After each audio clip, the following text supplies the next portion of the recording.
परमाणु द्वारा अणु द्वारा घेरा जाता है वो उसकी संकुलन क्षमता कहलाता है। मतलब अगर हम कहें कि इस पूरे कमरे में बैठने का स्थान 100 है, 100 मीटर है मानो, और हमने इसमें गोले रख दिए,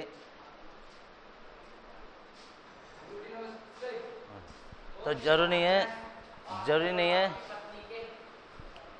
वही जो तुम्हारे मम्मी पापा के हैं। हो गया भाई, अब इधर को आ जाओ फिर।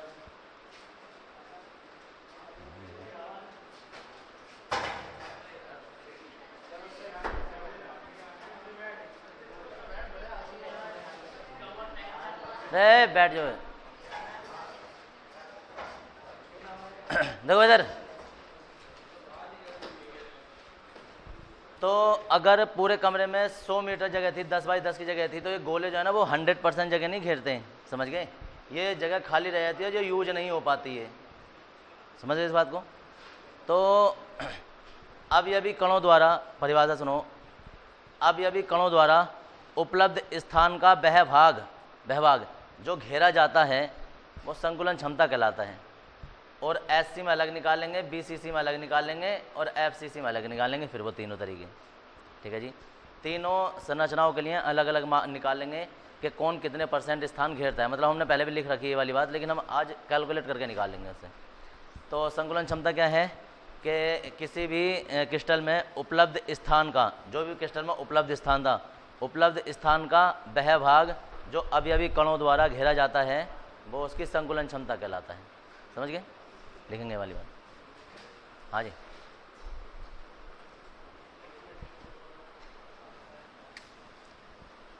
इसमें लिखेंगे किसी क्रिस्टल में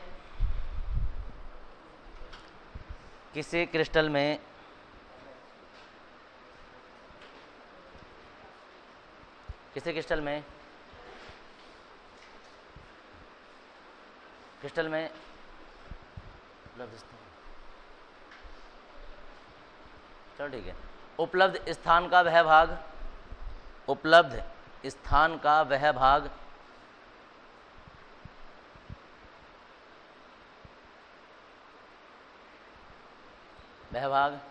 जो अवयवी कणों ब्रैकेट में परमाणु अणु अथवा आयन लिख देना, अवयवी कणों द्वारा घिरा होता है, अवयवी कणों द्वारा घिरा होता है, संकुलन क्षमता कहलाता है।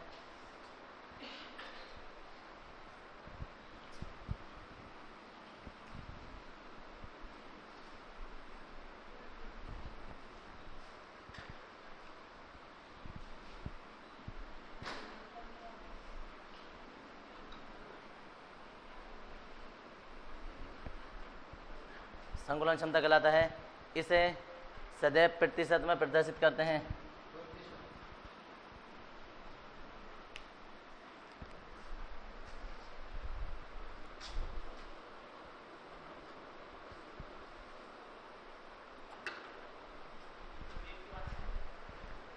प्रतिशत में व्यक्त किया जाता है।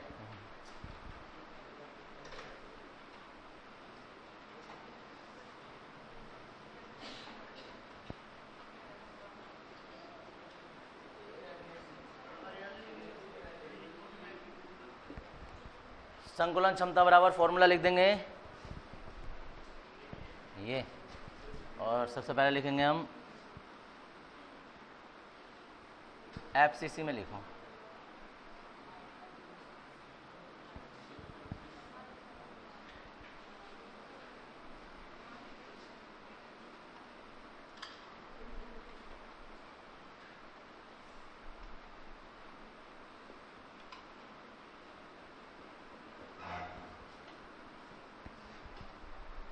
पहले एफसीसी में निकालेंगे, फिर बीसीसी में निकालेंगे, फिर एससी में निकालेंगे।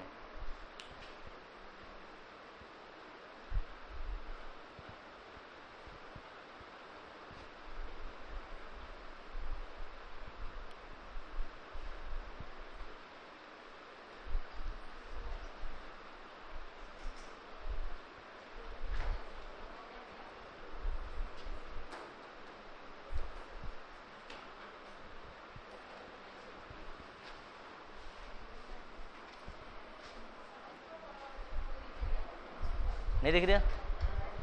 बड़ा करना है यार। ये जो क्वेश्चन है 5 नंबर का है, 5 नंबर का है, मतलब बोर्ड पे पूरे पे जाएगा। मैं सोच रहा हूँ एक बार मिटाना ना पड़े। चलो फिलहाल अभी बड़ा करते हैं। और देखो इधर एफसीसी संरचनाओं में, अभी यहाँ देखते रहो, अपनी कॉपी पेन बंद कर दो जरा और देखते रहो। एफसीसी संरचनाओं में संकुलन क्षमता निकाल लें हम, तो फॉर्मूला क्या है? परमाणु कितना आयतन घेरेंगे और कुल आयतन कितना होगा। कुल आयतन मतलब इकाई सेल का कुल आयतन कितना होगा। तो हम देखो ऐसा निकालने हैं, हम कहेंगे चूंकि एफसीसी में 4 परमाणु होते हैं, इसलिए संकुलन क्षमता, और संकुलन क्षमता जो होगी देखो 4 गुणा 1 परमाणु का आयतन, समझ गया हुआ। हमें सारे परमाणुओं का आयतन निकालना है, तो सारों के 4 बार अलग अलग नहीं लिखेंगे, 1 परमाणु का आयतन गुणा 4, यानी कि परमाणु का सबका आयतन आ गया। अब इकाई सेल तो होगा, सोचो इकाई सेल होगा ये, 1 परमाणु यहाँ हो गया, 1 परमाणु यहाँ हो गया, 1 यहाँ हो गया, 1 यहाँ हो गया, सारा स्थान गिर गया होगा। इकाई सेल का अपना भी तो कुछ स्थान आयतन होगा। तो अब हम नीचे लिखने वाले हैं कुल आयतन कितना, तो हम कहेंगे इकाई सेल का कुल आयतन गुणा 100%। अब जरा इसकी बात कर लेते हैं। 4 और परमाणु का आयतन होता है गोलाकार, तो गोले का आयतन लिखेंगे कितना, 4/3 पाई r³। इकाई सेल का आयतन, अब इकाई सेल कैसा होता है, घन, तो घन का आयतन a³ गुणा 100, बस यही करना होता है। अब आ जाओ, देखो 4 चौक 16 हो जाएंगे, पाई r³, ठीक है जी। फिर 4 चौक 16 कर देंगे बाद में। अब हमारे पास क्या है ना, हमारे पास इसमें ए में और आर में संबंध ये होना चाहिए, ताकि हम देखो 2 रास्ते हमारे पास, या तो हम आर को ए में बदल दें या ए को आर में बदल दें, दोनों में से किसी एक को बदलें ताकि हम इसे कैंसिल कर सकें।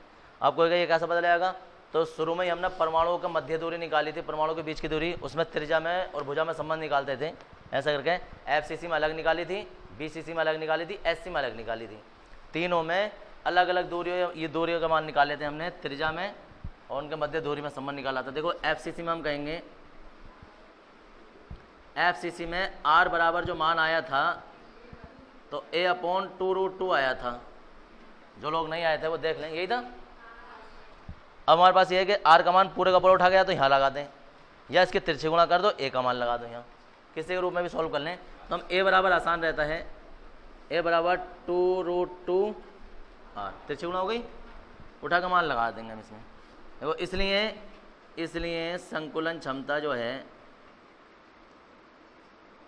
संकुलन क्षमता, और जिस संकुलन क्षमता यहाँ आ जाएगी 4 चौक 16/3 और जी पाई r³, और ये पूरा एक ही जगह हम मान लगा देंगे, तो 2√2 ना, 2√2 और सबकी जगह क्यूब आ जाएगी। हाँ जी, इसका क्यूब बोलेंगे जरा, बताओ कौन बता रहा है। 16/3 तो ये आ गया, पाई आ गया, पाई r³, 8 आ गया, 2 दूनी 4 दूनी 8, रूट का देखो एक वर्ग से तो स्क्वायर हट जाएगा इसका, फिर एक रूट, मतलब ये रूट जो है 3 बार होगा, तो 2 तो 2 बन जाएंगे, 2√2 बचेगा, ठीक है जी। और ये r³ होगा गुणा 100 होगा। अब ये काटना कूटना शुरू कर दो, देखो 8 दूनी 16 से तो पूरा पूरा कट गया। वैल्यू लगा देंगे पाई की 3.14, आर से आर भी कैंसिल हो गया, ऊपर आ जाएगा 100, ये वाला 100 ऊपर आ गया है, बटे में है 3, और तो कुछ है नहीं। ऐसा क्यों हो रहा है, ये स्विच बंद देगा, स्विच देखना, स्विच बंद देगा, स्विच बंद देगा, देखना जरा, नदीम देख लेना जाके जरा। हाँ हाँ सामने वाला देखना, बंद है, खुला हुआ है।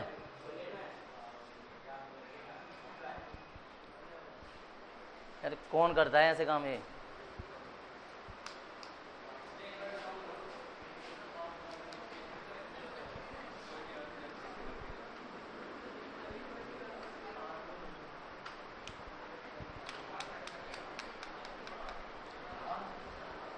देखो इधर, अरे सुनो, ये हो गया, इसे डिवाइड करेंगे 1.414, ठीक है जी। जब हम इसे डिवाइड करेंगे ना तो ये 74% आ जाता है पूरा पूरा।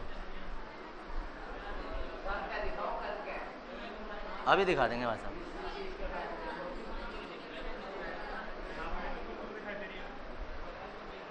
74% आएगा। कैलकुलेटेड वैल्यू होती है एक नंबर में। डायरेक्ट भी याद रखना चाहिए तुम्हें कि एफसीसी की संकुलन क्षमता कितनी होती है एक नंबर के लिए, 74%, ठीक है जी।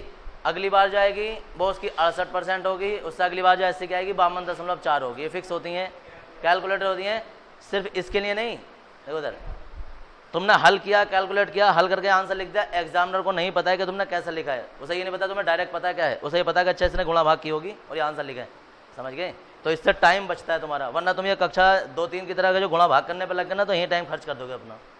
ये तो एग्जाम में 5-5 सेकंड की भी कीमत होती है। अब आ जाओ, अरे सुनो सर, अब आ जाओ बीसीसी में।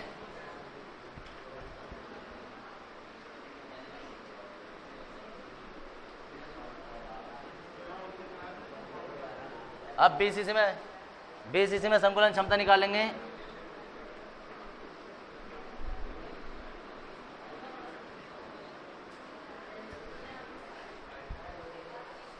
वो कह रहा है यार, मैं चक्कर में हूँ, जितना इंपॉर्टेंट टॉपिक है ये उतनी ज़्यादा बातें हो रही हैं यार। बताया पता कैसे भिन्न भिनाए जा रहे हैं। कितने परमाणु होते हैं बीसीसी में? परमाणु की संख्या 2 और एक परमाणु का आयतन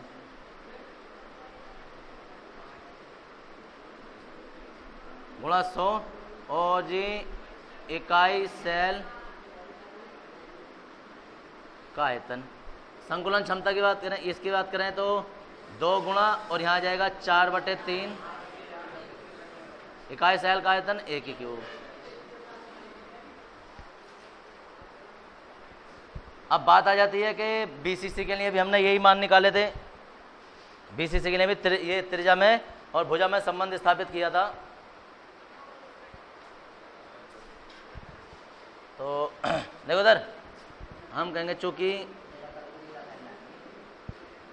बीसीसी में आर बराबर क्या आया था?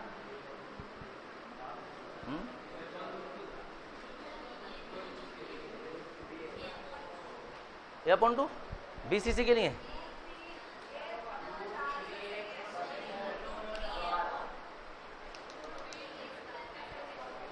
अबे नलाय को पढ़ ले करो जाके, क्यों मन ने काम कर रहे हो जाके मेरा हाथ से।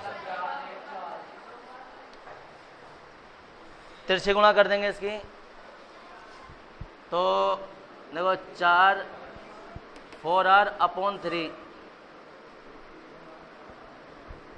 ये ऊपर आ गया, ये नीचे आ गया, एक ही वैल्यू निकाल दी, हम यहाँ लगा देंगे।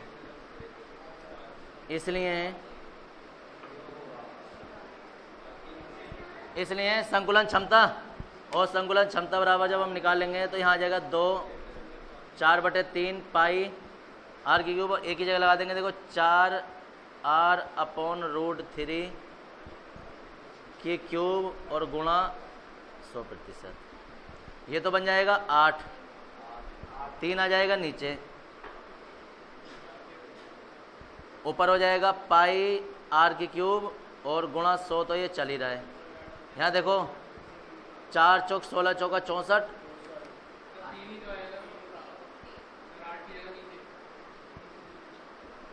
और यहाँ क्यूब और यहाँ 3 जो है ना, ये 3 बार रूट होगा तो 2 रूटों से तो ये रूट कैंसिल हो जाएगा, 3 बचेगा और 1 रूट बच जाएगा।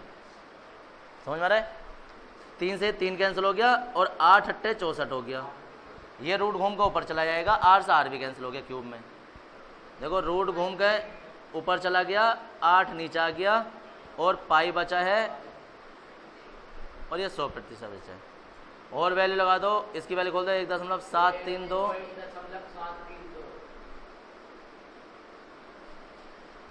और यहाँ जाएगा 8% में।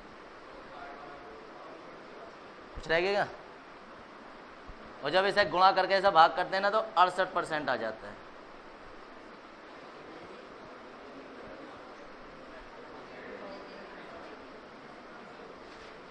अगली बार जब तुम निकालोगे तो निकालोगे एससी में,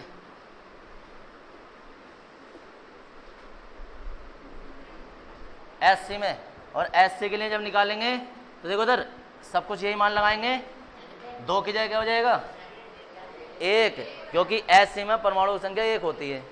यहाँ 1 लगाएंगे, परमाणु सब वही लगाएंगे, यहाँ चेंज होता है, यहाँ चेंज के लगाएंगे।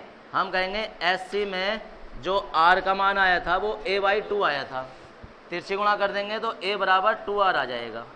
तो बस यहाँ जो a की जगह ये वाला मान लगाया था उसकी जगह ये लगाएंगे, फिर आंसर निकालेंगे। तो चलो मैं फिलहाल दिखाता हूँ, सेम उतार लोगे अभी। तो यहाँ संकुलन क्षमता देखो उधर,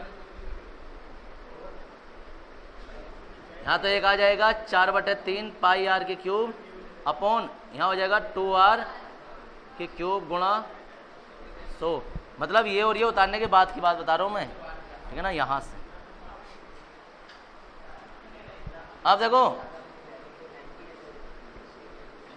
4/3 ही हो जाएगा, 2 दूनी 4 दूनी 8 यहाँ हो जाएगा।